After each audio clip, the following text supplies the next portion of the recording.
And I'm back working on the 2007 Toyota Corolla. And it is a miserable day. It's raining. It's starting to rain. It's supposed to have a big storm here in the next couple of days. So anyway, very fortunate to be undercover here at my friend's place. And anyway, so a couple things coming up here. I've got something to show you.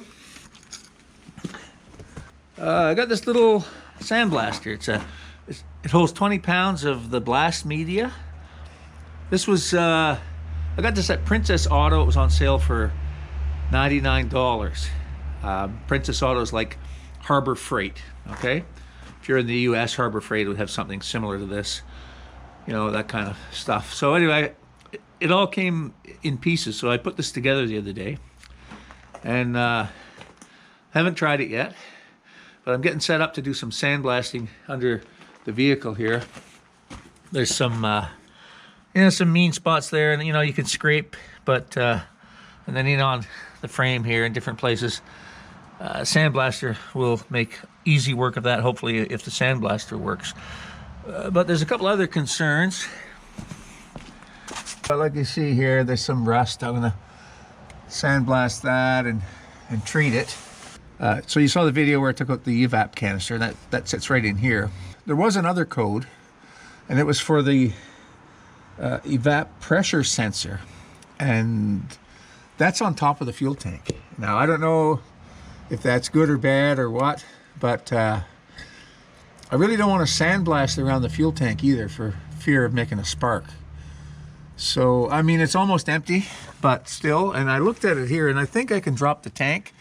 So there's a strap there with a bolt either side and on the other side. And I was wondering, I was kind of worried that the exhaust pipe might be in the way of the fuel tank, but it doesn't look like it's under it at all. So that's going to be the first job here today. I'm going to undo those two bolts there and see if we can just kind of sit the tank down. What I did the other day, I took out the fuel filler neck that was up in here. I can show you that. And what I did here was I just blanked off the filler pipe with a glove, zip tied it there. But yeah, there was very little fuel came out, so it's below that level anyway. So you know, I don't know how many gallons are in there, maybe not much, but I know that the light was on the dash. The fuel warning light was on the dash. So anyway, let's see if we can drop that tank, get it out of the way, and then there is some corrosion above it too, along the sides and stuff. So do this sandblasting here and rust preventative and get it all done in one shot when I have the tank out of the way. So, all right, to get to the top of the gas tank, I got to pop the back seat up. There's a little clip on front of either seat. Just I pried in there a little bit, but they haven't been out in a while. And just pop up the front of the seat here. Okay, like that. And there's the access for the gas tank there. The wire's disconnected from the tank up here. I should be able to drop the tank down. There's not much gas in it, but there is some gas in it. I don't want to spill it. Doesn't seem too heavy. Okay, so one of the strap bolts is right here. Another one over there. Let's just see what it looks like from the side here. Second.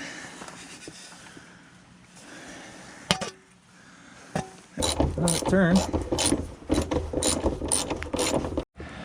Okay, so yeah, I tease a lot of people about the weather back east, you know, and all the snow they get, and you know, I say that we got, you know, green grass out here in January and all that stuff, and yeah, we do, but we get a lot of rain. It's not a lot of fun working out in the yard, you know. In the rain, you're often wet and it's cold, you know. It's not really balmy weather. We get cold weather too, and we had actual hail the other day, so you know. So if any of you on here watching this today know that I've, you know, teased you about the weather, you know, in the east where you're mucking around in 2 feet of snow, just make a little comment down below this video here. Let me know if you accept my apology or not.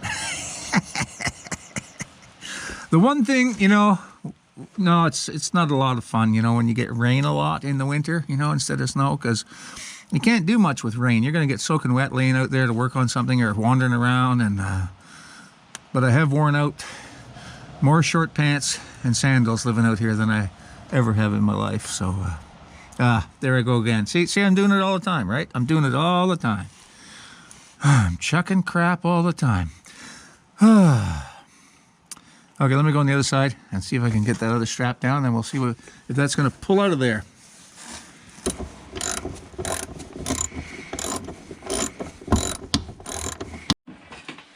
Okay. Now it comes. Oh, there's gas leaking out. Shit. I got gas leaking. Bloody hell. Holder. Okay.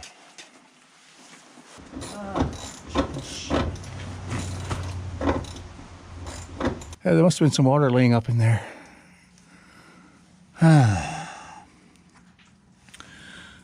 Still had me going. Pretty sure that was just water. I'm gonna go check and see what it smells like. We'll see what it tastes like. Let's see here. Dripped here.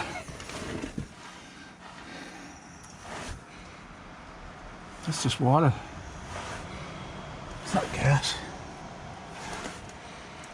No, it's not gas. There's just been some water up there. Oh, it was laying in those recesses on top.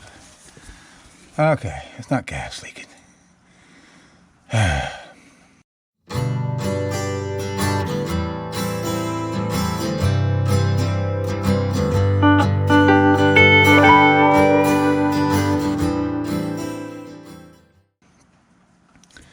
That's no fun though. Thinking you got gas running on you. I think I can probably undo that strap and take it out now. Should be okay. Oh man, too old for this racket. Can't seem to stop though.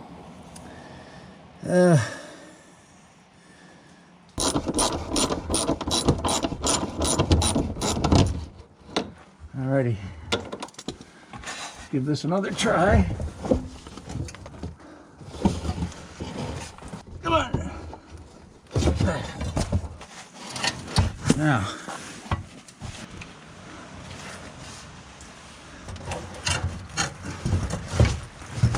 this. There it is.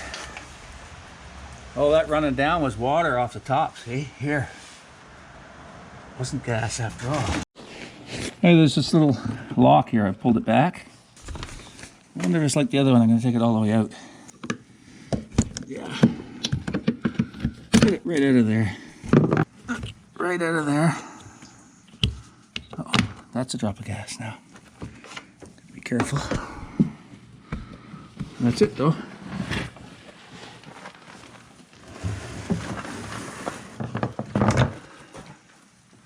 That's just water on top. All right. That's it. Got it out. Put this over here. I'm gonna get a can and drain the rest of this gas out of the tank, and we're gonna call it a day. Anyway, that's all for now. Thanks for watching. Leave your comments down below, and we'll see you again here very soon on Everyday Projects. Bye for now.